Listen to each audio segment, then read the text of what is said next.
Curtis DIY. DIYers, I woke up this morning not expecting to see a new Jay-Z interview, but Jay-Z, after now selling out 2 dates at Yankee Stadium to celebrate anniversaries of the the Blueprint and of course Reasonable Doubt, and he has a 3rd date now that is going up there at Yankee Stadium. Yankee Stadium getting ready to sell out again. He is now going on, I guess, one of his first interviews in celebration, in promotion, all that good stuff. He sat down here with a gentleman named Fraser Tharp, and he did an amazing job handling this conversation because Jay-Z don't do interviews all the time, but when he does, he makes it count. I got a few timestamps here. I suggest you go watch the full 35 minutes, especially because he addresses everything that you could think of, including the rap battle of 2024 and so much more.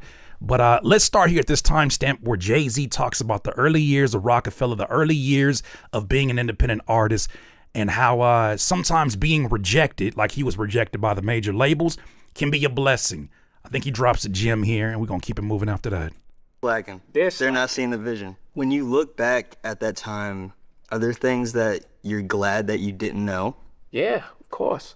It's almost like if you're in the room and you go through this room and you get to the end and you open the door and you're like, wow. And then you turn back and you turn the lights off and it was like pits and snakes. You know, your naive nature just naturally navigated you through the dark. And that's made up for the things that we didn't know. And it helps because you can learn something so much that you just tap out. I think that happens a lot in the music business. Like people get in the music business for the right reasons and they're very passionate about it, but then it becomes Monday. It reminds me of old Kanye. Just look at their face. Look at their face. Look at their face when somebody first get in when they first get in the music industry versus when they getting ready to get out. If it's been a success for them, they start to age backwards, right? Somebody like Nelly, like he's aging backwards, right? To a certain degree of ludicrous, like he's aging backwards. And then other folks, I ain't gonna use no names, but it looked like they went through a haunted mansion and came out the other way. Like I seen some shit that I can't unsee. It reminds me of when you seen Barack Obama go into presidency. He had a full head of black hair, and then he came out with nothing but grays. He aged, but I'm pretty sure that position, that job, aged a little bit quicker. Peep this out, too. A quote of something he said about you when he... I don't know if you caught that, but he's quoting a Kanye West quote about Jay-Z, and we see how much wild shit Kanye's been saying about Jay over the last few years. He said, with Jay, you always see the win. What do you think he meant by that? I think that showed the entire picture from You Must Love Me to Regrets to, Soon You Understand. But the wins are so big that I can see where that can dominate a person's memory. You forget the losses. Yeah.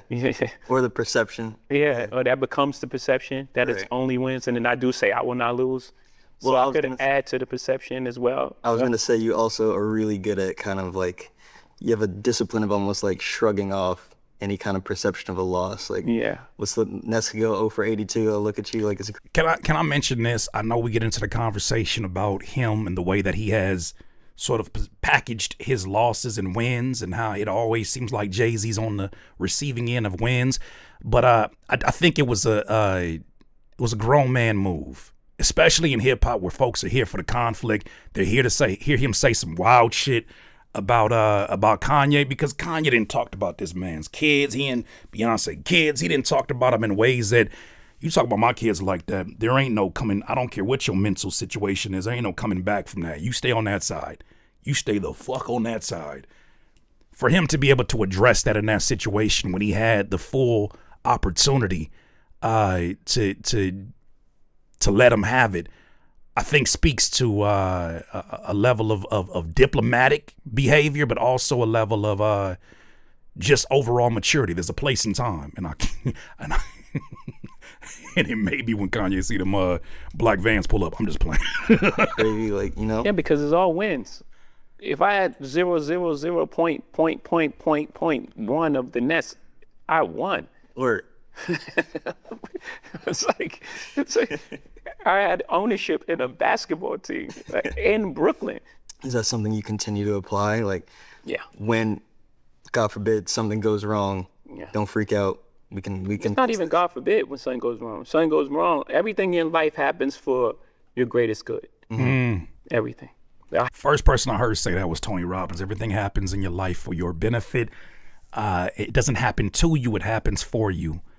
Whether or not you want to choose to believe that is about the story that you tell yourself.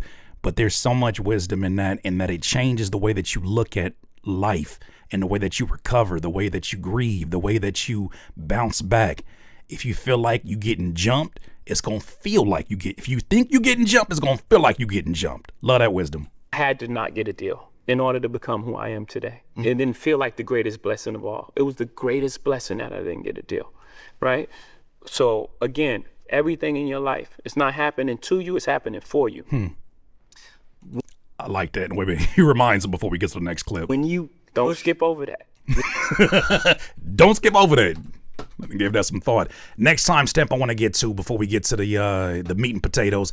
Jay-Z talks about his impact on the culture and the pushback he gets. It seems that no matter how many times that Jay bails somebody out when they having tax issues, when 21, whether it's Lil Wayne, whether it's 21 Savage dealing with immigration issues, whether it was taking over for the Super Bowl after the Colin Kaepernick, he can never do things perfectly in the eyes or right in the eyes of people who have never had to hold these positions and likely wouldn't know what to do with it. There's always a criticism. There's never really an appreciation for the things he did get right.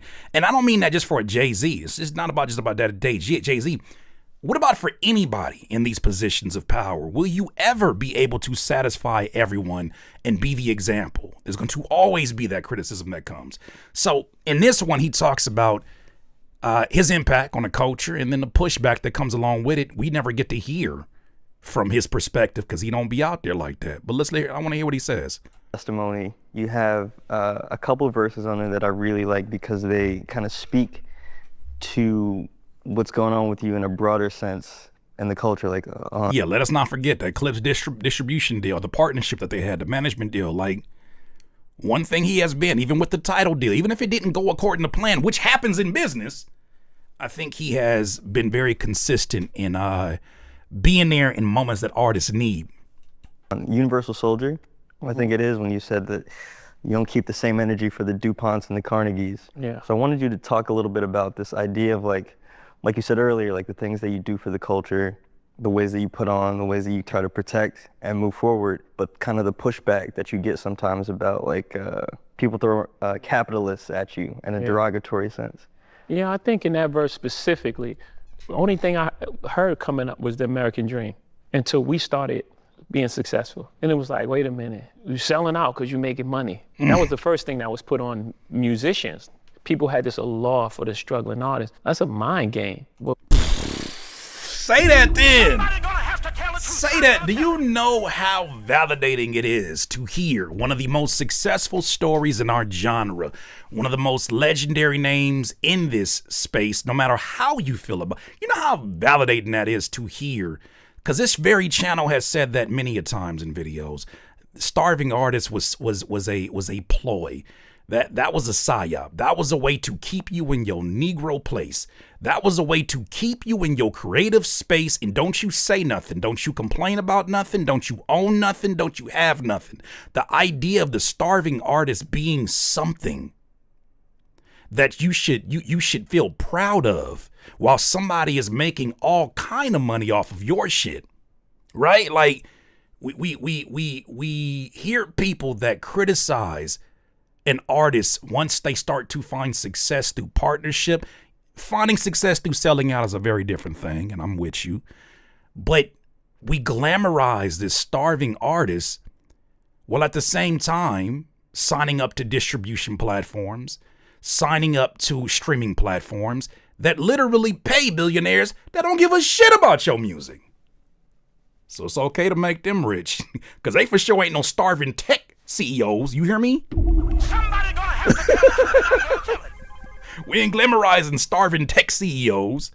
Only reason we glamorize what's the weird boy looking name from Facebook? Meta. What's the dude name? I forget his name. Whatever. Only reason we Zuckerberg. The only reason that we glamorize that is because of what it became. But the truth of the matter is, they put that on artists so they wouldn't ask for more, so they wouldn't think that they could get more. The idea that we're out here doing all this hard effing work to get 0.003 cents and we think that that's what our music is worth, that was a ploy. We would call back in the day for tricknology. It was like, no, I'm not going for that. Like, no, I make art first, and then I make sure that I'm compensated for my art. I didn't take advantage. I didn't get here by taking advantage of people. I didn't take no one. No one. That's not my reputation. That's not what I do. I didn't get here by taking advantage of people or taking advantage of, the loopholes in the system or some wrinkle in like a capitalist structure. That structure exists, and I just see the world for what it is, not for what I want it to be. Woo! I'm a realist, not an ideal. It's not idealistic. People speak about the world how they want to see it. You're never gonna win like that. They ain't gonna like that shit. They gonna stop the glaze, bro. You ain't gonna like that shit because it contradicts the reality that you have created. There's too many people living through the lives of the successful through a lens of unsuccessful. If you have not figured out what the game plan is for you to be successful in life, how the fuck do you think you have the coordinates or the GPS to direct someone else who has achieved success, achieved failure more times than you have? But that is social media, and I think that's going to be a reoccurring thing. That is social media in a nutshell, and that you have people who never achieved anything except getting their dumbass opinions retweeted thousands of times or seen millions of times, and they feel like that accomplishment is on the same level. It's the same mentality that I think a lot of up-and-coming artists have when they see, oh, I got this amount of Spotify listeners versus this legend. I guess we're on the same level. What? Okay. I love this part here. We get into it, but Jay-Z talks about his emphasis on pushing things independence and a little bit of the influence that Prince has had on him in making that decision to push things independently for artists. Though about you pushing independence, right? Kind of like in the spirit of Prince. When you embody that, do you feel like you are kind of setting a mold or leading a charge for like what the successful black man is allowed to do, and like breaking these spaces, breaking these confines? Yeah. I even want you to take that out of your vocabulary. Take what? Allowed. You know what I'm saying? We're not allowed to do anything. In order for someone to allow you, they have to have authority over you. You can get mad all you want. You don't pick these gems up, I'm picking them up. Nobody allows you. Nobody allows us. Nobody allows us. And I think that was just being transparent. I think that's what it was for me. At one point in time, there were so many things that I didn't know I had the permission. But then it was like, well, who's going to grant that to me? In this space, right? On a spiritual sense, obviously God. But in the space of where we are living, who is going to tell me what I can or can't do? And I think a lot of people operate by those parameters, especially when you think about social media and some of the things that come along with that. Jay has done this. He's done this with 444 album. He didn't have to give near the amount of gems that he did in terms of building generational wealth, in terms of the things that has worked for him. He can do the same thing most of these rappers do. Get rich and don't tell you shit. Somebody gonna have to tell the truth, and I'm gonna tell it. Even in this interview, he's telling him, nah, correct that in your language because your language is power. I love that. Mm-hmm. No one has authority over us. We exist like everyone else here. No one can allow us to do anything. But that word comes from a real space. And I want to eliminate all those type of words for us. Yeah. Yes. So the answer to that is yes. When you're on a mission to eliminate words like allow, like you said, do you feel like that makes you a target sometimes from Oh yeah, for sure. For sure, 100%. What's the Nipsey thing? Pray for me, y'all. One day I'm gonna have to pay for these thoughts. Real niggas is extinct. It ain't safe for me, my dog. These are real fucking lyrics. You've come back to that a lot in the last few years. Like the more reveal me, the more they will kill me. Stuff like that. When you say they, like who is that? Y'all don't think that that's weird? He getting ready to get to an important part. Y'all don't think that is weird? Like, have whatever issues you have because you're entitled to that, right? We're all on this internet. I'm doing content with my opinion being, a part of the content. But you don't think that it is odd that as he discloses information, as he is more transparent, as he is more helpful to the very same people that the powers that be that he's getting ready to describe want to see be under their rule. They don't want to see these people become independent. They want to see them be dependent upon the powers, the entities that be, the companies, the major labels. They want to see them always be dependent, right? They want them always to be in negotiation. There's a reason why we covered UMG buying up and trying to monopolize all resources that independent artists have access to, including downtown music, which houses so many different services that independent artists use. They're not hiding it. You don't think it's odd that all of the allegations start to fly in? You don't think it's odd? And I don't fault anybody for looking at that and saying, well, let's see the evidence. But you don't think that that's odd? Especially, that's why the idea of a black leader is so dangerous in this time period. Because in any time period, once you're able to put a name on it, they're able to target one person and one person only and make their life a living hell. I don't know what that's like to be in that position, but I have the empathy to be like, it's not hard at this point to see when somebody got a campaign and it comes as a direct result of sharing things that you're not supposed to be doing in this position, especially if I didn't do business with you. Whatever the threat to, however the system is set up to keep things at status quo and keep us in a position of using words like allow. So anyone that's culpable in creating the system that we operate under, that's they. Yeah. That's they. And it actually goes beyond color.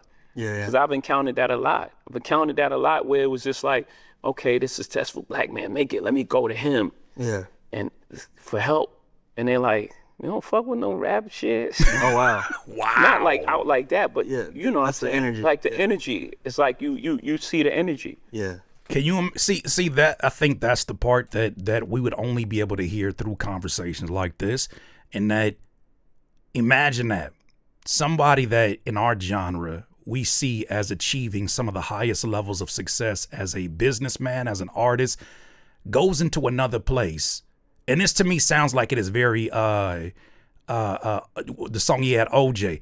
It's very OJ coded in that still nigga. Even a Jay-Z can walk into a room and say, man, black billionaire are at that point maybe trying to get to that billionaire status. Let's look out for each other. And then you look them right in the face and say, no, I don't mess with no rap shit. I'm over here in this oil business. To me, that's incredible perspective that I don't think people have enough. I don't think people have that sort of empathy to look through those eyes and be like, damn, no matter how high you reach into this, that rejection and denial is still coming, even from somebody that looks like you in that position. Something interesting to think about. You know? You said like Michael Jordan, Chameleonaire? Yeah. I ain't trying to sign no autograph. You see all these holes in here. Michael Jordan, bro. Get his ass out of here. I was thinking about how you described last year as being angry and for the first time in a while. Yeah. I wondered what it felt like to be pulled back into that feeling and how you pulled yourself out or how you leaned on the people around you. Yeah. I've been saying to pull you I out. needed the people around me more than ever. Because usually when I have that feeling, I would just make music and just be therapeutic. I'll be able to, I'll bloat it out. Yeah. and I would be like, I'll move on. I had to sit in that for a long time. And luckily I had that. And right, again, I built this this circle that's really safe for me, of people that really love me, not using me, and like, really care for my best interests. So I was able to have that in the time, the most crucial time for me. Yeah. If someone like Jay-Z at the status that they're at has to take a second back before releasing new music, as therapeutic as it has been for him as an artist throughout his career, if he has to take a step back, what do you think makes you or I any different? I think a lot of people think the solution to every artist's issue, especially independent, is drop more music, drop more music, drop more music, flood more content. And there's not enough emphasis put on, how about we just breathe in the moment that we're in and try to find like what exactly is going on at the core that is making us walk across the same obstacles we keep walking across and having to learn the same lessons that we never actually learn, right? Why do we have to keep going through the same mistakes? If someone like a Jay-Z with all the money in the world must do that, why do you think that we are excluded, independent artists and DIYers? I think it's just something worth having a thought about. Especially people that were close to me, and I'll explain. So like, when those type of things happen, people run. They don't care what happened. They don't care. It's like, save yourself. Yeah.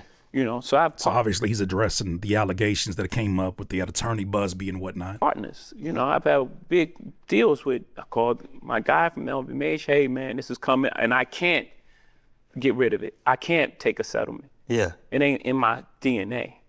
First of all, first I had to tell my wife, let's just back up. Yeah. Like, it ain't even in me. I know what this is the weight that this is gonna bring on our family. I can't do it. The makeup, I would die. It would have been cheaper, yes. Cheaper, quicker, move on with your life. It was like a testament because people know me.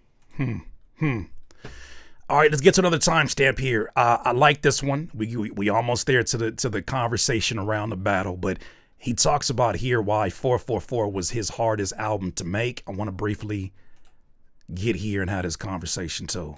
At that stage now, I don't know.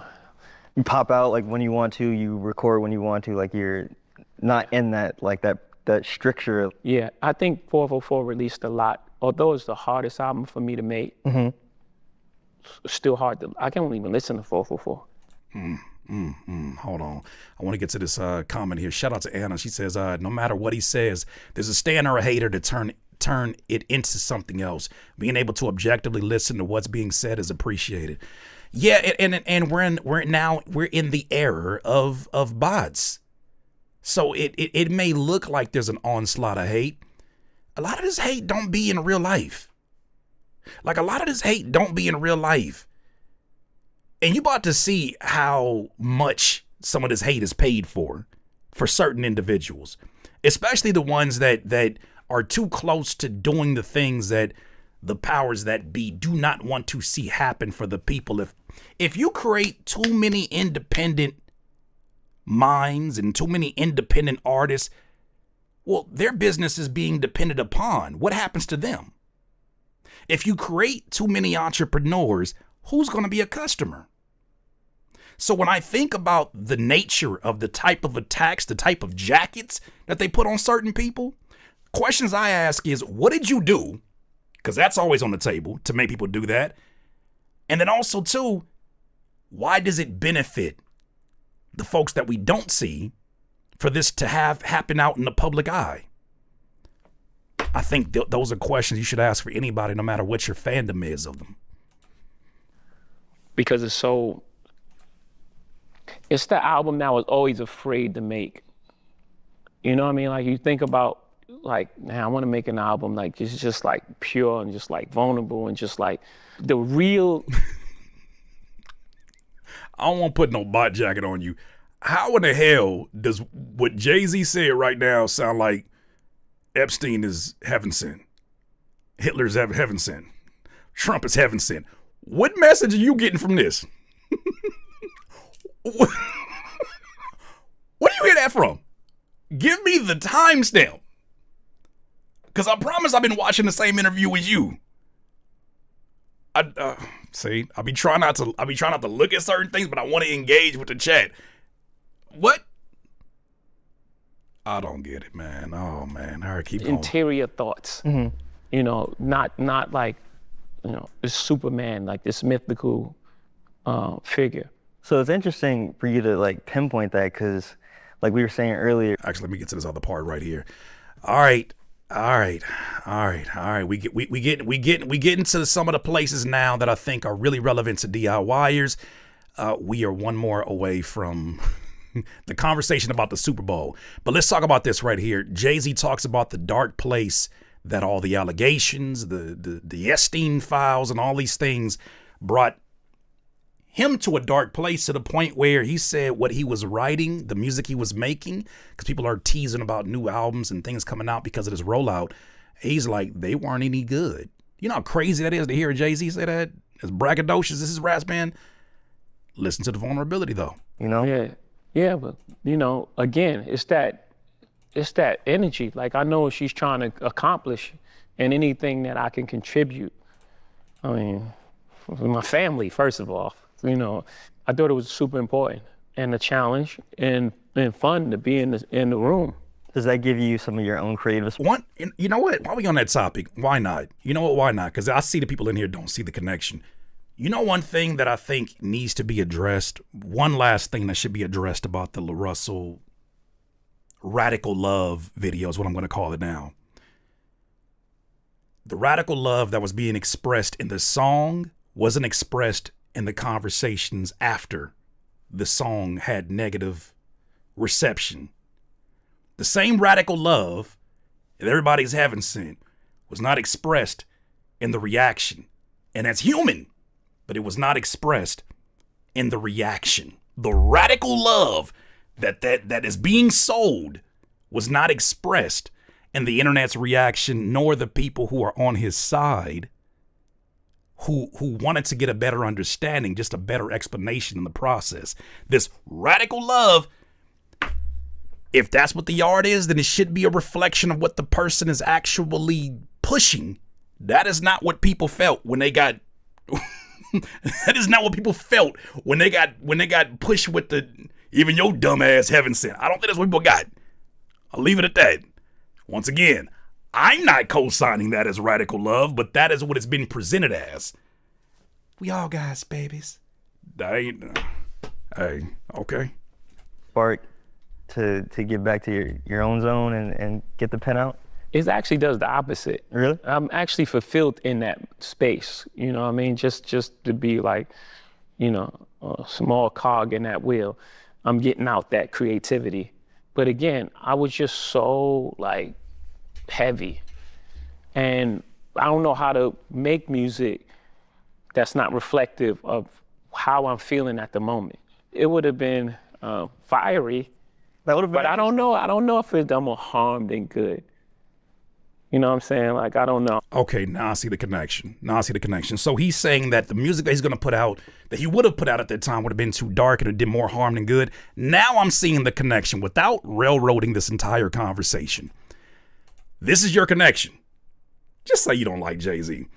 Trump happened for us, not to us. Heaven sent? Nah. Do heaven's got refunds?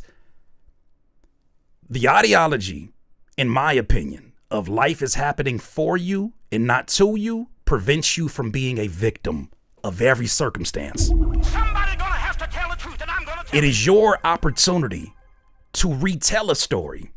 If you're able to turn a situation like that and say, you know what, had it not been, for instance, let's just make it a more personal thing. Let's not make it Trump, because that's extreme and it's just never going to win that conversation. The people who have done me dirty in the music industry, I could have wore that jacket forever and said, that is the reason why I didn't achieve this. They're the reason why I couldn't do this. They're the reason why I couldn't do this. They're the reason why I couldn't do this. You're going to turn me into a victim for the rest of my life. And nobody got to live with that except for me. How do I find my power if I always feel like a victim? If I'm able to look at a situation from somebody that think that they crushed my soul and crushed who I am and say, had you not been on that bullshit that I don't forgive, that is hard to forgive, if you hadn't been on that, I would not have the tough skin that I have right now. That stops me from being a victim. Some of us don't like to live in victimhood. Some of us didn't ask to be in these situations. And though it was not our fault, it is our responsibility. I don't think that's the same thing as saying Hitler and Trump and Epstein are heaven sent. I don't think that's the same thing. But I do think that if you are able to see a situation that says, man, this person that I love so much died without me knowing, without any warning, and it crushed me. Had that not happened, though, I would not have stepped up and been the core, power, and strength of my family. That's a choice. I'm not saying you should operate that way. That is a choice, though, to look at someone's death and say, damn, had it not been for that, would I have been able to step up for my family in the way that I have? That is for some people, that is a radical point of view, but it is a point of view that people have. And I think it's worth being empathetic to. If somebody can be empathetic to you saying, no way in hell I could ever let that pass. So I think I see now the connection, which requires empathy. I see the connection that you're seeing. I just don't think it's that cut and dry. Because, you know, I have a lot of like scratch ideas and they like all bad. I gotta be honest, they're bad. It's just like all bad. The streets really wanted you on that Clips album. Yeah, I was close. I think I think the first thing that I say, it has to be said from me. You can't be like I don't want to be so rigid with it though. I'm gonna keep that open. So I'm gonna take that back. But at that moment, I was like, yeah, I want to do something, but in order for me to move forward, I got to get this shit out. See, dog, we just had this conversation last night when we were doing music reviews. And I shared my point of view of that. Sometimes when you are writing about emotional things that have crushed you and you still feel the wounds of it, that's not the best time to deliver it. Because when you damn near about to cry, the recording is compromised to a certain degree. Is it more emotional? Is it more attached to the things that you're writing about? Sure. But you may not have the mental capacity in that moment to give it the best recording art you could. Because you are recording artists, meaning that what you're doing is permanent, right? What your art is permanent. You are recording artists. So that means your tonality, that means your delivery, that means your confidence in saying these things must be delivered in a certain way. If Song Cry by Jay-Z was delivered in a way where he just finished crying, we get a very different song. You know what I'm saying? You have to deliver that from a certain place in order to really deliver that.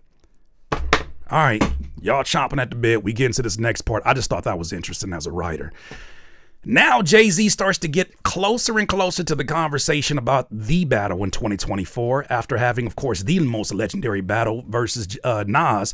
But first, he ushers in the conversation about the Super Bowl because there was so much controversy about his picks for the Super Bowl, his role with the Super Bowl, and how much positive actually came along with it. So, check this out. When we're talking about putting on for the culture, what does it mean to you to be at the helm of a cultural event so important as the Super Bowl? I think everyone should experience music in its totality. And for a lot of years, it was only one side of music that was being represented. Yeah. And we got the opportunity to create a more balanced idea of what popular music is today. Yeah. I'm not going out on a limb. It's the most famous people in the world. Statistically supported. It's like, I'm not like, I didn't pick like the indie artists that I really like from Portland. The #1 streamed artist in the world. It just, they weren't being represented at the Super Bowl because Super Bowl wanted to get as many, read between the lines, as many, as they could. They needed them country artists up there. They needed them safe artists up there. They don't want no more titties getting pulled off. They don't want no more political statements being made by Beyonce. They don't. It was making it too soy. It was too damn tofu. And so he brought a little color to it. But he didn't just bring color to it. He brought you some of the most popular people in the world. He didn't just give you like, you know what I'm saying, Joe Schmo that just started rapping last week. He gave you some of the most popular black folks in the world. Most popular Latinos in the world. Like, what are we doing? That don't seem weird to you? Like, objectively speaking, that don't seem weird to you? That he brought you some of the most popular people in the world. He brought you them, and they still said it's controversial. Do you know who Bad Bunny is? Have you heard of Kendrick Lamar? Let him talk about it right here, though. This is hilarious. Him. It's crazy that I think last year was still like the first solo rap act, which is crazy to say that last year was that. Was that a hard one to get across the board? Not without conversations that was like dated.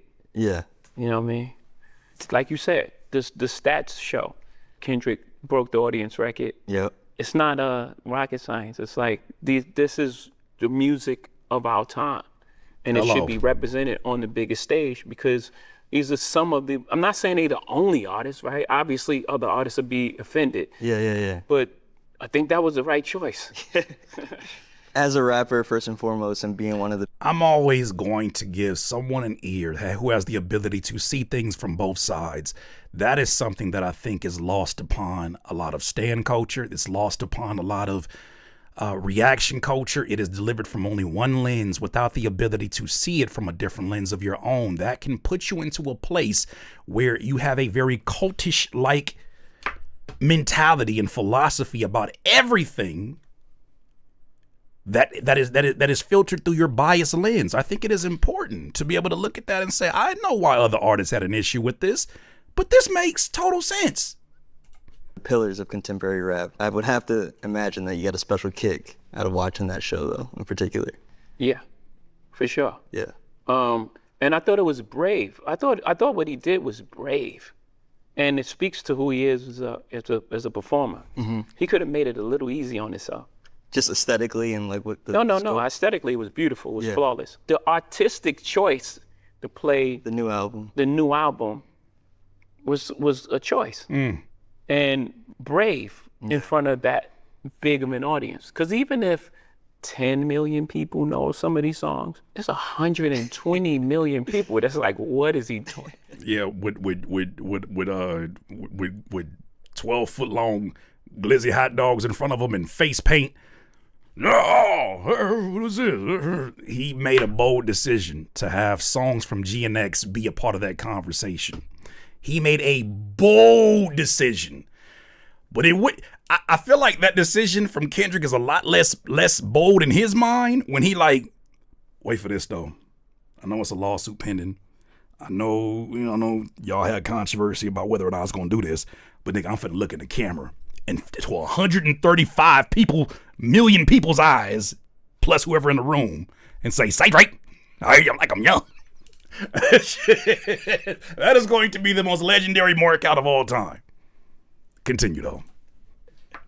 And as an artist, to stand up there and do it and complete your vision was like, I had to tip my hat. Like, I have a high respect for him already, but like even more, my respect was like, he's really about what he say he's about. Yeah. Yeah. I have to ask you this only as a participant in... You don't have to give a disclaimer. Without even knowing it, you know what he's getting ready to ask. Why interviewers do that, by the way? I do that shit too. You start trying to figure out shit to do with your hands. So, as we are transitioning into this next part of the conversation, I know it can get very uncomfortable for me to bring this up, but did you have a good morning today? Okay, let's get into it. He's obviously talking about the battle next. Let's get to it. Well, I'm just saying, as someone who was part of probably the genre's biggest rap beef. Well, until now. As a Damn. spectator, Yeah. Jay-Z himself just said, up until now, his battle versus Nas was the biggest one. He gives it to this one. Somebody gonna have to tell the truth, and I'm gonna tell it. Oh, that's not going to make the gentleman my age. It's not going to make the young community that happy. I don't give a shit. I seen it for what it was. The stakes were very different. Not to, you don't got to, that ain't downplaying it. That man just told you himself as somebody who was in that battle. Nah, this one is a bigger battle. what did you think of the 2024 back and forth between him and Drake? I'm gonna have an answer you're not gonna like. Okay. Oh, shit. Well, I don't know if you're gonna like. That's presumptuous. I think that, look, there was 4 pillars of hip hop. There are 4 pillars of hip hop, right? Yep. There's breakdancing, Yep. and it's graffiti. Yep. There's DJing and battling. Yep. Breakdance is not at the forefront of rap anymore. It's actually an Olympics sport. So that's dead. Graffiti, Yeah. beautiful, you know, in certain places. Yeah. And even in like, you know, major art and like Keith Haring Yeah. Yeah. and Basquiat, actually, the street artist, Yep. took it to a next level. It's not part of hip hop. DJing, the DJ was in the forefront. It was Jazzy Jeff and the Fresh Prince, Right. Yeah. Eric B and Rakim. You don't even know the DJ for half of the artists anymore. Who's Drake DJ? See, this is the context that matters. He's about to be very diplomatic in these responses. But do you actually who Drake DJ? He's making a point. And I think people need to understand when somebody is being diplomatic, regardless of the relationships that he has a closer tie to, whether it be Kendrick, right? Regardless of that, he's delivering this message, giving examples. He's not taking a side. This is why we watch all the context here. He's delivering a message that says, for the people who think like this, even on your side, you have questions about it. For the people who think on this side, even on your question, like he goes back and forth with that. And I think that's the way you deliver a diplomatic message. Continue though. I have no idea. Okay, Couldn't tell you off top. that no longer exists.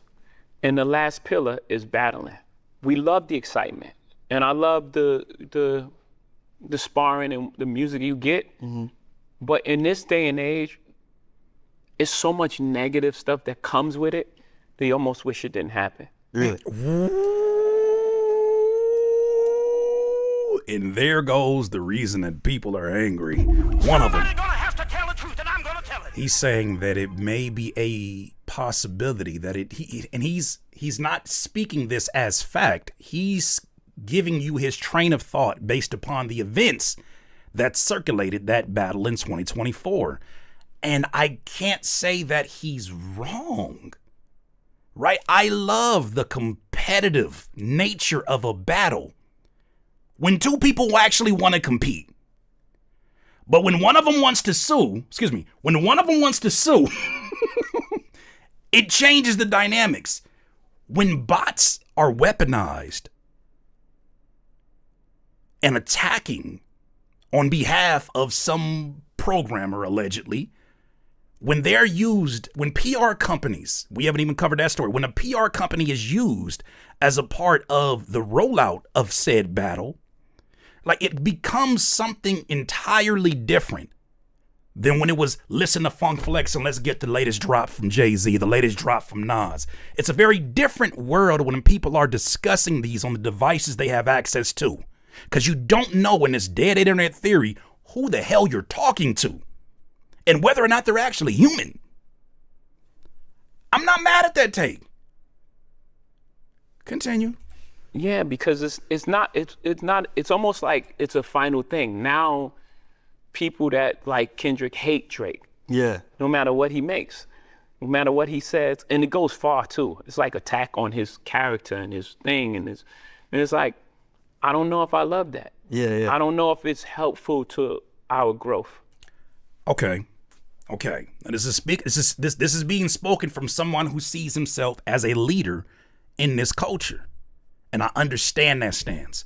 What I will say is, I remember a time where I refused to listen to Biggie, and a bunch of other East Coast rappers because of my allegiance to Tupac. That nigga didn't know who I was. My allegiance to West Coast. There were artists that I skipped over. Nas was one of those for a minute that I just didn't listen to. He ended up becoming one of my favorite artists of all time. But because of my allegiance as a child, as a teenager, there were certain people I wouldn't give. Parasocial as F. And that's exactly what it was. When you're young, you're parasocial and you know better. You're older. Hey.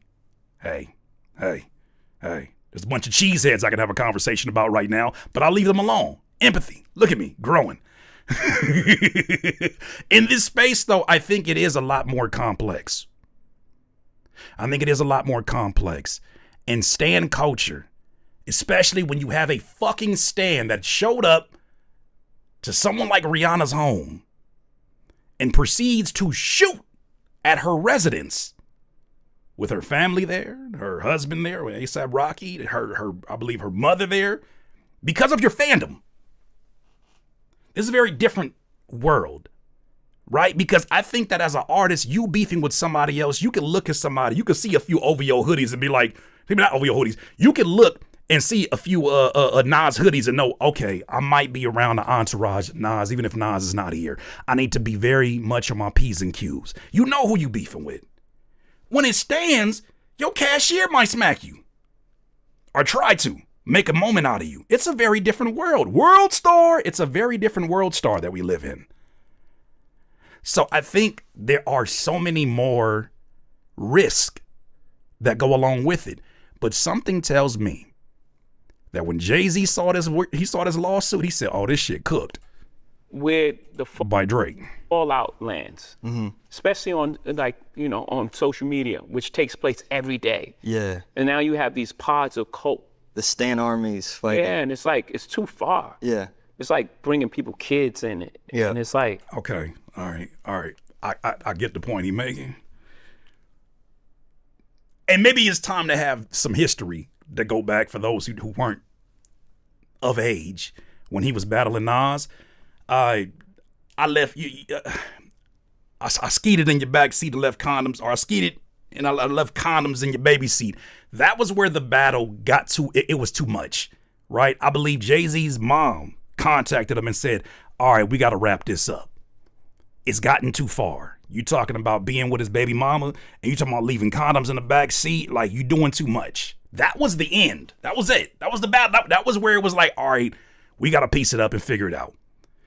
But as Tyrell Linton just said, that was 2001.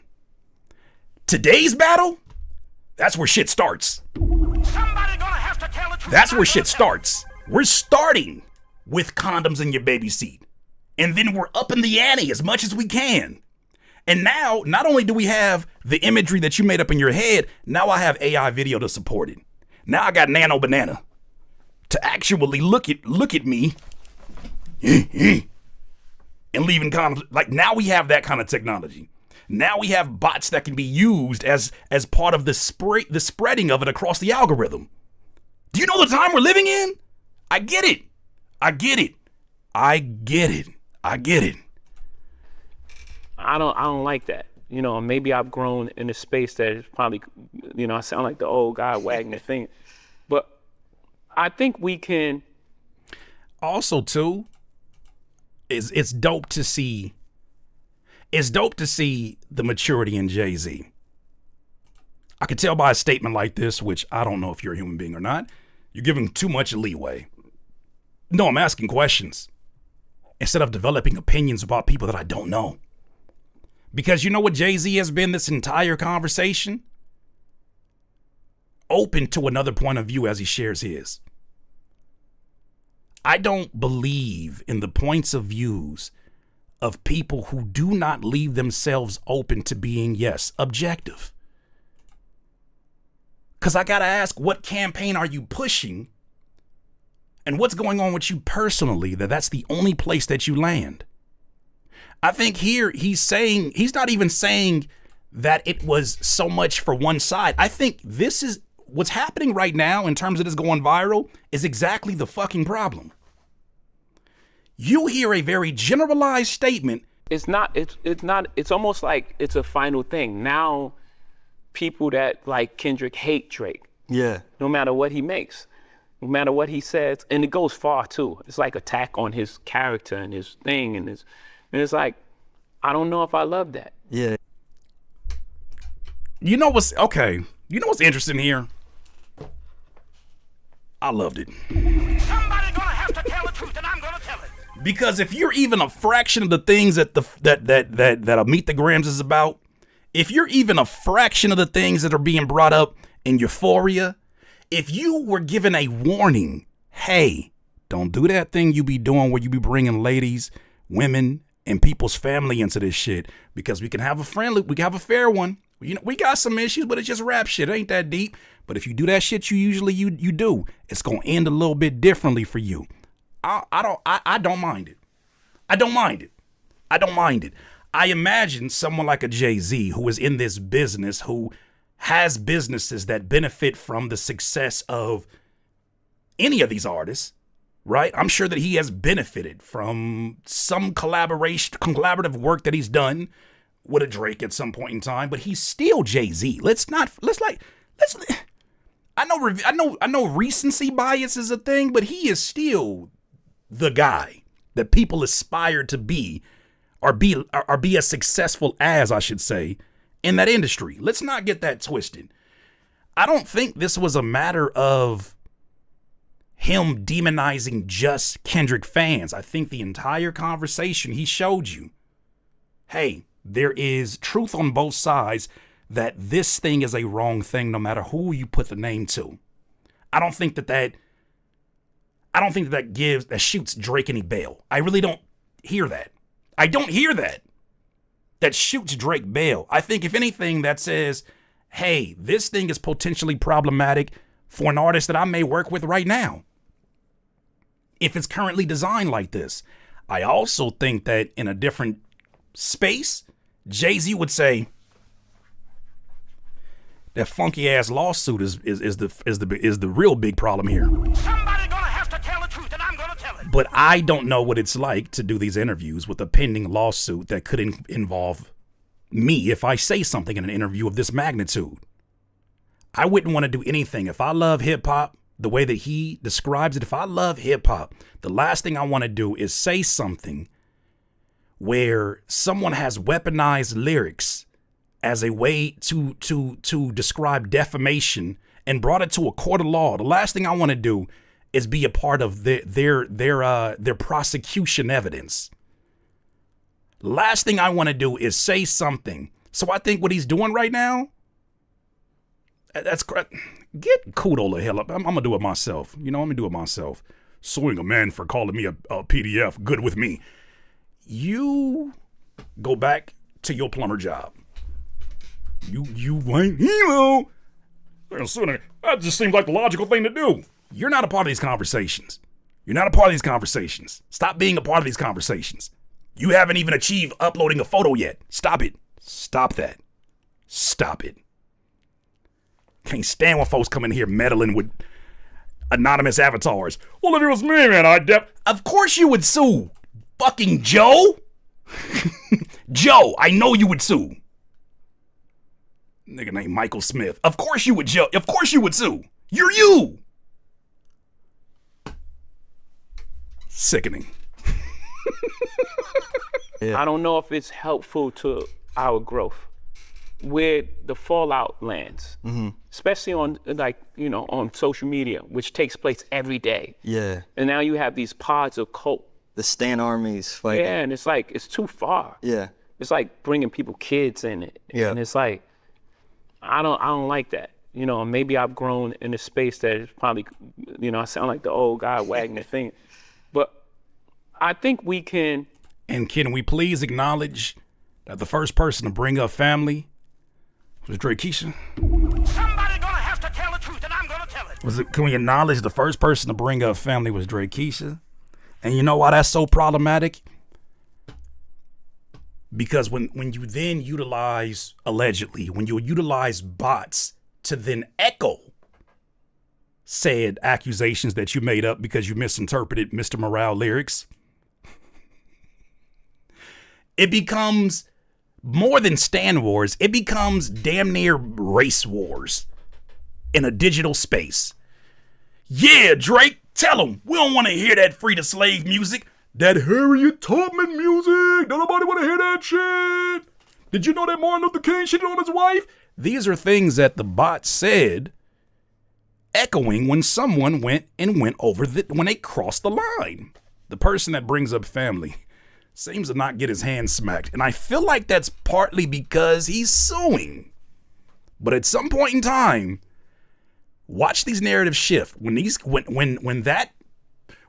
lawsuit that he is now what is the word that he has rejected and he's still fighting against. When that shit is done, watch how these narratives start to get more critical of Drake. I really starting to believe that if Jay-Z, I start to really believe that is why people are being mute on accountability. Cause that nigga sues. He's a Susan.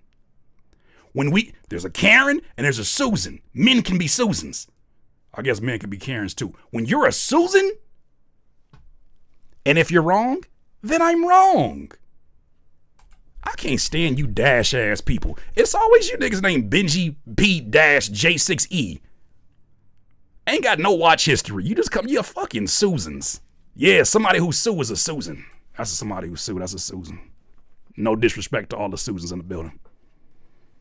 Achieve the same thing as far as like sparring with music, with collaborations more so than breaking the whole thing apart. Yeah. It could stand it before because there was no social media and there was no thing, and you know, you had the battle and it was fun and then you moved on. Right. Right now, I don't know if it could stand it with the technology that we have. Because it takes up so much oxygen. It takes up so much oxygen. Sheesh. Yeah. And now it's just like every day they're just trying They're to still take. talking about it. It's not done. My timeline is still filled with things. You would think it's still 2024 some days. Anytime you see somebody get attacked and exposed now, ask the question, does this come back to the battle again? Like, you know how many people I didn't have issues with simply because I have stood on everything that I have said since the battle? There are people right now who are looking for a slip up from someone like me. And before the battle, I was nobody to them. Now it is their goal. And I ain't nobody in the equation of this story. I'm just somebody who had questions and covered the stories and talked about pink barrettes at a basketball game. But this shit is wild. And it's affecting real life people in real situations on a daily basis. As someone is actively suing. Not just talking about it. Not like, yo, this song, I like this. Yeah. You know, it's like trying to tear down the people's life. Yeah, yeah. It's getting can you imagine Jay-Z versus Nas, and in a world where Media Takeout exists, in a world where World Star exists, in a world where Tasha K exists, in a world where the all hip hops of the world have kind of shifted into more coverage of like some of the gossip or hot new hip hop, rap.com. Could you imagine what would happen when the image of a Carmen, who was a very important name in the middle of that battle, can you imagine what the TMZ, can you imagine what it would look like? Can you imagine the amount of people trying to do podcasts with her in a different time period? Like, thankfully that happened without the access. We just saw what it looks like with the access, and it has not stopped since 2024. We're 2 years removed. Bots or not, we're still talking about it as human beings. It's like trying to, you know, wreck this guy's marriage or this guy's relationship with his child. And it's like, I don't know, man. I don't know if it's worth it at this point. Yeah. He just did a 6-7. You know why though? Because there's too many people involved with it that got nothing to do with it. It's no longer Jay-Z and DMX in a pool hall having a battle amongst themselves with no cameras in the room. It's no longer this right here. It's somebody working a regular 9-to-5 that has never rapped a day in their life, generating an AI rap response, imaginary response from Kendrick to Drake. And then somebody on the fan side creating their own AI generated thing, and people not being able to decipher which one is real versus which one is actually fake. In an environment with this technology exists, in an environment where, imagine me and you about to fight, right? We beyond words. And a random throws a punch at me and you don't even know who he is. It gets very different now. It gets very different now. It gets very, very different in the nature of how these things are happening because it's no longer me and you. It is me, you, her, him, Jim, dim, Jim, dog, and then people get to go along with their life. Just giving input nobody asks about. Yeah, I don't know. that's interesting. Again, I love the idea that we got so much music in such a short period of time. Great music. Just everything around it was just like, man, it's like taking us a couple steps back. Yeah. And we just grown so much that I don't know if, I guess I'm gonna say it, I don't know if battling needs to be part of the culture anymore. Somebody's gonna have to tell the truth, and I'm gonna tell it. I don't agree when I hear that, but I'm curious to his point of view and why he lands there. All that I can think is that some spoiled brats who were in positions of power, who did not understand or were too far removed from the ethics of battling. I study rap battles for a living. You know, people like that. People who don't understand because they didn't come up in that culture may not need to be participants in said battles. Because all the empathy that you're seeing for a Drake right now did not exist for a Meek Mill, and that was a normal thing at that point in time. You lost. Now get back on, take your basketball, go home, go train, and then come back out even stronger than before. But we're living in a time now where there's so many other narratives and stories beyond just we had a battle. Nigga, we had a one-on-one competition. Somebody got to lose. Okay, now when you involve all of the gossip into it, now when you involve somebody who themselves benefits from being the topic of gossip, it changes the entire dynamic. And when that person happens to be one of the biggest artists in the game, this shit might be cooked. I think we've said that before here. This shit might be cooked. When the person that is the biggest in the game, in the genre for 15 years, does not understand the nature of this and then sues, we might just be cooked. In a mainstream sense, battle rapping still happens. It's still a part of it. It's not going anywhere in terms of the independence and the underground. But in terms of in this arena, the stakes and the technology is so risky now.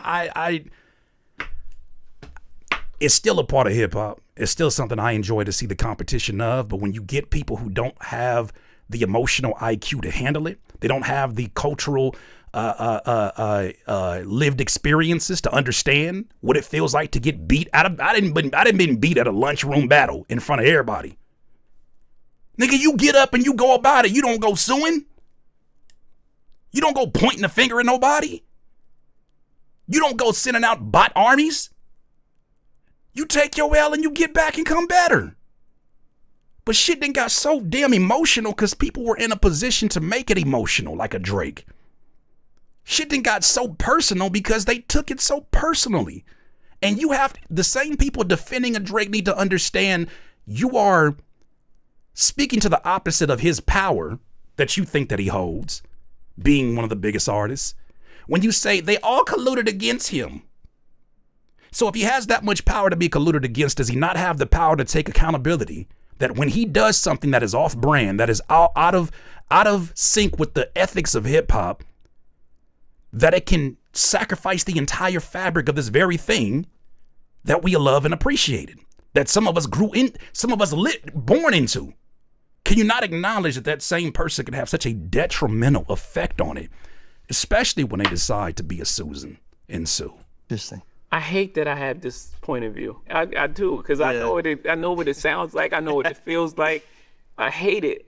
It's just how I feel about Well, it. it even kind of extended to you, right? Because people made it a personal thing that you chose Kendrick for the Super Bowl. It's like, oh man, he's choosing the side and he's and he's not. Like I don't have, what do I have to do with that? I chose the guy that was having a monster year. I think it was the right choice. Word. It wasn't in some sort of alliance to a battle. I don't. Yeah. What I care about them two guys battling, like. Here's where cognitive dissonance is very, very important. Kendrick's character was attacked as his wife and best friend. Why does Jay ignore this? Is he ignoring this, or are you focusing on it? Is he ignoring it, or is he addressing questions in real time that have been asked to him? Are you hyper focused on it? Like, and he mentions it. He mentioned it when he literally says, when family gets involved. And I keep telling you, you want it to be him saying, and Drake did this and Drake did this, as this nigga is a Susan suing right now. As it is, I'm sure it is complicated. That's why we don't hear from a Kendrick as often. I'm sure that's part of the reasons. Do you know how complicated it gets? When you have interviews, it's very different than when you rapping on a beat. When you're in an interview, you can bring that in as evidence. Same way you see in the Keefe D situation and things that he said in Vlad TV interviews being brought in as people are retroactively, right, accusing him of the TV offing of Tupac. Because he's admitted to it on camera. Like, you got to be very careful how you maneuver this. Him being diplomatic in a situation, I think, is to the benefit of a Kendrick. Because if they look at this and start connecting dots and it looks the same way that the paperwork is saying when the lawyers are filing it out for a Drake, that is not to Kendrick's benefit. To look biased in this situation is not to the benefit of Kendrick. Now, what actually happens behind closed doors is a reason why Kendrick keeps going back to him. There's a reason why they continue to speak so highly of each other. Is the reason why people have conversations offline unless it's Michael Eric Dyson talking about the text he got from Jay-Z. The fuck are we talking about? We wouldn't know half of the shit going on if it wasn't for these niggas that's up here yapping. Addicted to the drug called social media and attention. We wouldn't know that Jay-Z was texting behind closed doors. We wouldn't know what defense he supposedly came to if it wasn't for the fucking chatty patties. I just want to say, I said something out of haste about Jay-Z, and I need to come back and I need to walk it back. You wouldn't have to walk it back if you never talked about it to begin with. So, the less he says in these situations, the less that needs to be explained, especially in legal proceedings. I only say this as an opportunity of education. I don't say this as a way to attack you. I just hope you understand the full fabric, nigga. This is not your fan fiction. This is a real situation where people got real money on the line, and none of us is gonna lose no money if one person does something or another. These folks do. So I do have empathy because I don't know what it's like to be in that position. I don't know what comes along with that. I have what I think I do versus what's actually happening. I done make some bad decisions. So I'm gonna say this shit. I wouldn't want to be in that situation. What's that got to do with me? Or Have at it. Have fun. It's almost like not just me, by the way. They drag everybody in it. Like everyone's part of this conspiracy to undermine Drake, I guess. But like, even I guess feels like that is legally protecting. Drake, I guess. It's almost like another form of allegedly, it feels. what the fuck? Like, what? I'm fucking Jay-Z. Quote of the day. Quote of the day. We can end it right there if we wanted to. We not. Quote of the fucking day. Quote of the day. You funky ass stands. Quote of the day. Just because you forgot who Jay-Z is don't mean that Jay-Z forgot who he is. The reason he's a topic of conversation is because he is who he is. The reason why it matters so much to us is because he is who he is. I know it's easy to have revisionist history when we think about things or recency bias based upon things that we're so passionate about in the present moment. Don't forget he is who he is. I need to go back. That's one of my favorite quotes of this whole damn thing. Run that back one more time. I think it said, I am Jay-Z. Nigga be colluding against you for. I could have got your ass up out of here real early. If anything, I would say Kanye colluded more against Drake when he did that terrible Best I Ever Had music video for him. That nigga was colluding. You better take your attention off Rock Nation and put yours on Yeezy Nation. When that nigga made that music video, that terrible ass music video as the introduction to Drake to the world in a music video, nigga, that was sabotage. The same man that then years later said, poopity scoop, scoopity poop, poopity doopity doopity scoop. That's the nigga that's trying to sabotage you. You got the wrong. You need to be focusing on Yeezy. That nigga did not want to see you coming around here. All right. Let's be honest. Let's keep that a whole stack because that video was terrible. And if anybody remembers the first years of Drake, it was terrible videos after terrible videos. Oh, brother, could not get it together. Like everyone's part of this conspiracy to undermine Drake, I guess. But like, what the fuck? like what? I'm fucking Jay-Z. or due respect to him, I'm fucking old. Do respectfully. Word. Like for what? To what end? Yeah. It couldn't be that these guys just don't like each other. Yeah. And I think they haven't liked each other for a long time. Before you had anything to do with it. For a while. Yeah. I think this has been brewing, just like me and Nas was brewing. Yeah. It didn't happen at the Summer Jam. I'll tell you this. I love diving into like the psychology of this to a certain degree, to my own understanding, of course. But I think it's interesting that if we have a diplomatic conversation, it makes this line that he just said land so much more stronger because it doesn't come off as emotional. Somebody gonna have to tell the truth, and I'm gonna tell Hey, I'm able to show you the positive of this side. I'm able to show you that this guy went through some things. I'm able to show you that Kendrick was fought. He told you how he went to bat for Kendrick with conversations in the NFL where they had these old guards who were saying, nah, we haven't done that. And Jay's like, let me update you. This is what we're doing now. So he's showing you, I've gone to bat for this gentleman, and I'm showing you empathy right now, even though you don't deserve it. I don't think he deserves that based upon his actions and wanting to sue out, especially in the scope of hip hop. But he's giving that grace. And in that conversation, he's like, I've given you both grace. Not grace, I've given you both your respect. Nigga, don't forget, I am still Jay-Z. And it's interesting when I hear people talk who don't even know their own power, discrediting the power of somebody who's able to. He just talk, I am me. And sometimes you gotta say that shit, especially the shit you heard him go through in the last few years. Don't ever let these people on the internet define who you are. Because they're gonna tell you a whole obstructed story about it. Sir. You know how I feel about Grace. I do, Afro Butterfly. But to get that man his props, that nigga said, I am Jay-Z. Are you kidding me? That happened. The Lex and TV sets, the minimum, whatever. It was a whole bunch of stuff leading up to that point. Mint-fleek, what is the mint-fleek slugs in your hat, right? It was slugs in your hat. It was a bunch of like little things that led up to that point. And then when it happened, I actually regret that because I really like Nas. He's a really nice guy. But also to your point, like I remember I was like 10 or 11 when that happened. I was like, pick a side. Well, I was on your side. Yeah, I got clearly. But my position was I can't go out and buy Stillmatic or ask my parents to buy Stillmatic. Yeah. But I'm gonna borrow it and burn it because I can't deny one mic, you know? Like I want to hear it. Yeah. But I ain't supporting them. Word. Yeah. I just told y'all that was the same situation for anybody that was a Tupac fan. It was like Tupac say, don't listen. I can't listen to you. Yeah, I like that song, but I can't listen to you because Tupac don't like you. Tupac don't know me. Parasocial as F. But that existed way before the digital stand wars. That's always been around. It's just the nature and the risk have shifted now. Because now you can actually do something about your standum. And it ain't like there have not been singers who have been the casualties of standum in the 90s and the 80s and 70s, right?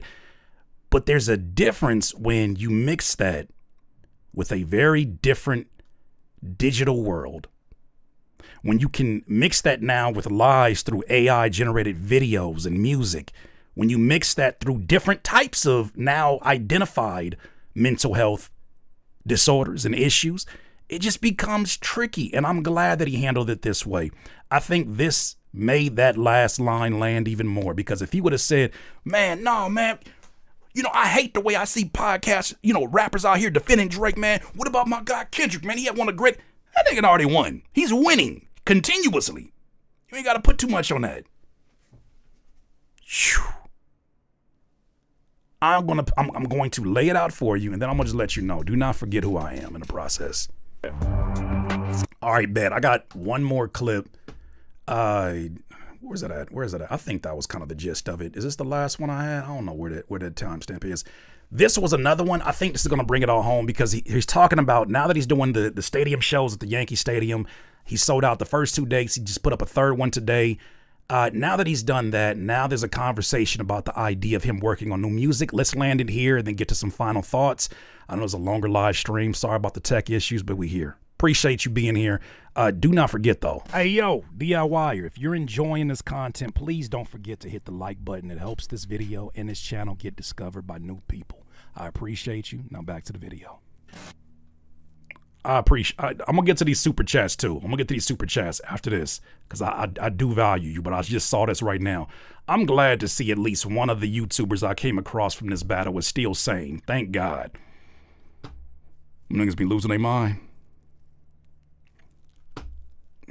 Even they haven't sent. Somebody gonna have to tell the truth, and I'm gonna tell it. Last thoughts. Let's land it. Listen, even they haven't seen what they dumb ass. Let's land it here. Let's land it here. What you mean, nah? What's wrong with that? Too soon? All right, I'm sorry. Even my apologies haven't sent. Okay, Jay-Z, talk to us about where you at with your writing process. You said that you made scratches and they sounded kind of like fiery and maybe not anything you wanted to put out. So it made me wonder, like, what are the hallmarks of a great Jay-Z album right now? Like, what are you trying to put out there that you would want to put out there? I don't know yet. I don't know. But I know that we have enough negativity currently. Mm-hmm. Tyrell Ellington, even you haven't seen. Mm-hmm. I know that for sure. Yeah. I don't know what I need to create currently that's gonna like fulfill me. Okay. And make me happy, because that's most important. Yeah. Right. And whatever that feeling is, you know, we're vibrating, like, you know. Let's correct this, please. Let's correct this. None of us have the emotional maturity to deal with rap battles. I agree with Pusha T and Jay. They did not say that. You said that. You are in a haze, Purple. That's not what they said. Ain't no we. Ain't no we. It's a very specific and narrow, it's a very narrow. I always think this point is really interesting, because what I have noticed, and not saying that there are not stands that exist for Kendrick. Anybody that big is going to have stands. However, I have noticed the fans of a Kendrick that I meet in real life, more so than not, have been fans of hip hop first, and then fans of Kendrick in the way that he represents said culture. It has been very rare that I meet individuals that are genuine fans of hip hop first, and then a Drake. The people that I have, this is my experience, yours may differ. The people that I meet think that hip hop started when this nigga left Degrassi and rapped with Trey Songz. There are some people think that the sun rises and falls on his ass. That's why they say things that is so detached from the core of hip hop, like slave music, Harriet Tubman music. Oh, you didn't go to the same school district I did you? You think KRS-One has always been Unk music? You didn't realize that the influence that he has and had. Oh, wait a minute. Your experience is so different. Wait a minute. It's even to the point where it starts to feel a bit right-wingish. it starts to feel a little bit in that space. And it's like, oh, we wouldn't see eye to eye. Fuck a fandom of an artist.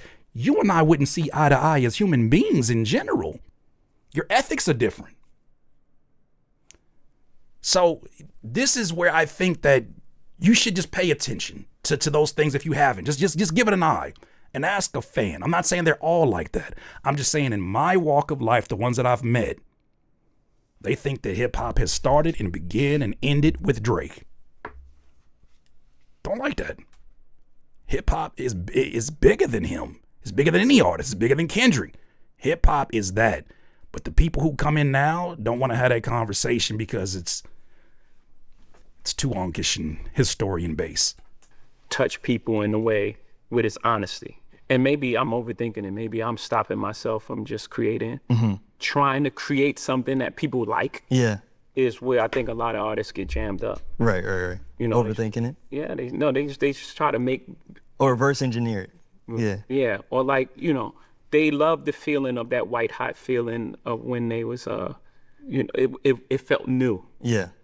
And that newness, trying to create that, is where they get jammed up because you don't know slang and you don't think. It's sad. It's like it's cringy. Like, nah, don't do that. Yeah. You know what I mean? Right. Make your type of music. Word. Because you ain't doing what you saying you're doing. I'm not doing the same thing I was doing in '96. Damn, but some artists got to hear that story. It's just the artists that got to hear that story. They doing the same. They giving you the same. I hate to put them out here because I genuinely love the work that T.I. does as an artist. But hearing him talk about running from the cops at this stage, it's things that my mind just has to selectively skip over when I listen to his music. Now, I'll just be like, okay, all right, man, that's cool, man.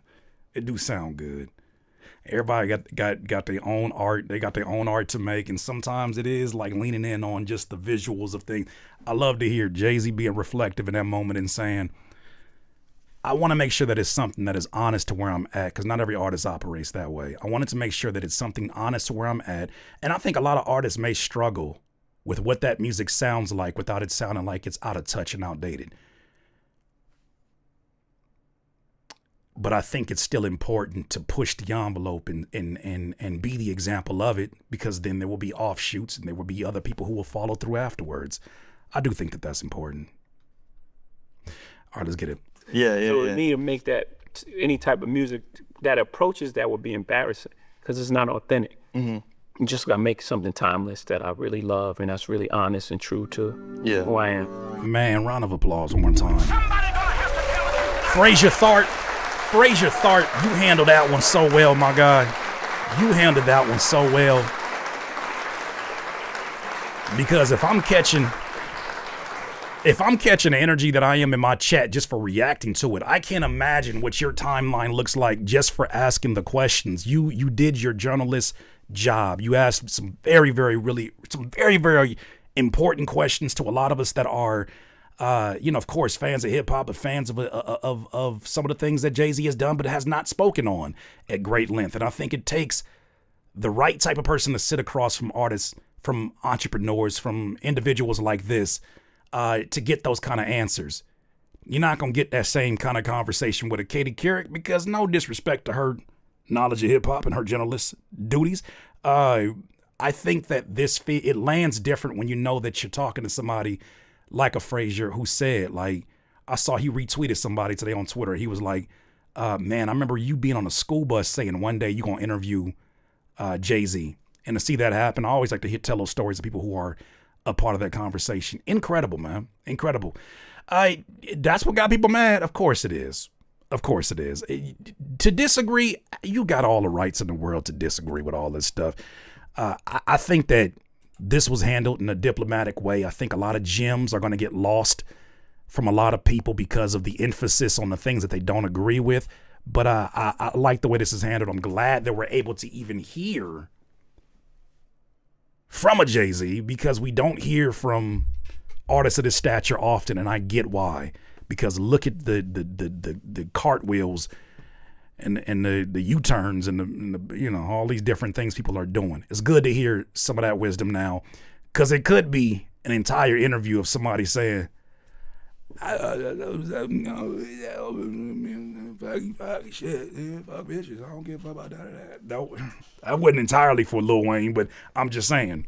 There's a lot of people who follow that. It's dope to hear. It's a relief to hear, regardless of how you feel about that man.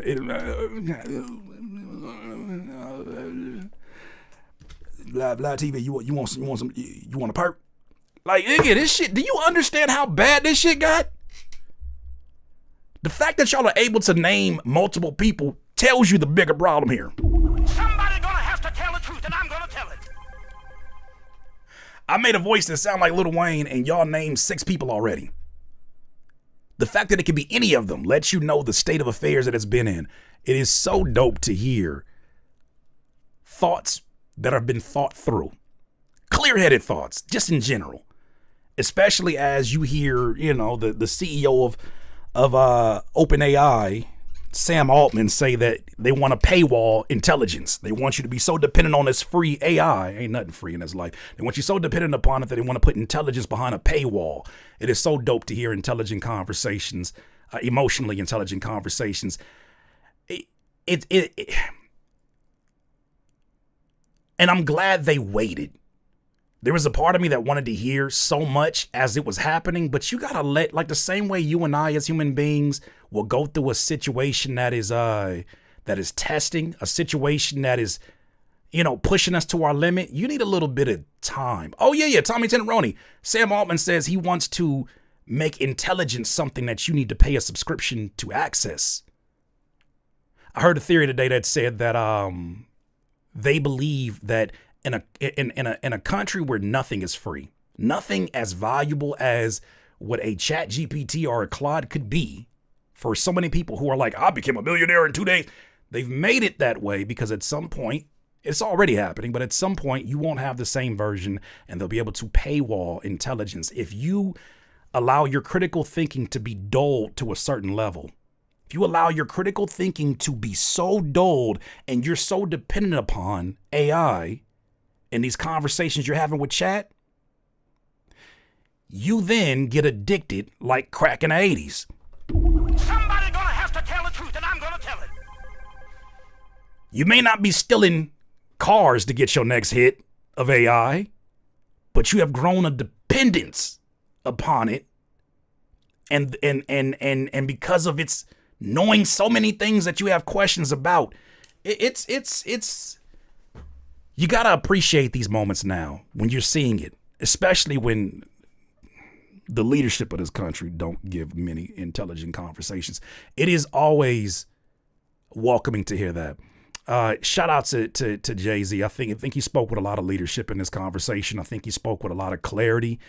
Will there be more questions? There's always going to be more questions. As soon as you answer one question, you create another one. Always. This is what the nature of this is. Man, I salute. Don't know if I'll be able to. There used to be a time where I came up and I said, yo, I want to become Jay-Z. I don't. There used to be a day I said I want to become next Kanye. I don't want them responsibilities on my back. I enjoyed it. But those are my thoughts, though, DIYers. You let me know what you think. DIY. Tear in your eye.